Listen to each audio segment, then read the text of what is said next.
કોંગ્રેસને પૂછવા માંગુ છું, આપણા પહેલા પણ કોંગ્રેસના એક પ્રમુખ હતા, આજે નવા પ્રમુખ છે, પોતાની ટીમ નથી બનાવી શક્યા. કેટલા વાદ વિવાદો હશે. 30 વર્ષથી સત્તાની બહાર ફેંકાયેલી કોંગ્રેસ એ ચૂંટણી જીતવાની વાતો કરે છે, ભાજપ ઉપર આરોપો કરે છે, ત્યારે 2 વખતના પ્રમુખોમાં હજી સુધી પોતાની ટીમ ન બનાવી શકનાર કોંગ્રેસે ચૂંટણી લડવા નીકળી છે. બિનહરીફો ચૂંટણીઓ સ્થાનિક સ્વરાજ્યની થઈ છે.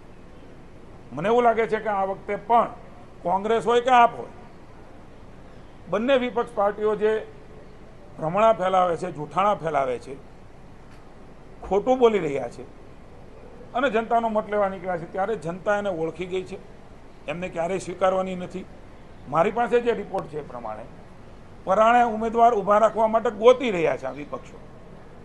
એટલે હારવા માટે ઊભા રહેવા માટેની કોઈ પાર્ટી હોય તો મને એવું લાગે છે કે કોંગ્રેસ અને આપ પાર્ટી છે કે ત્યાં હારવા માટે ઊભા રહેવાનું છે.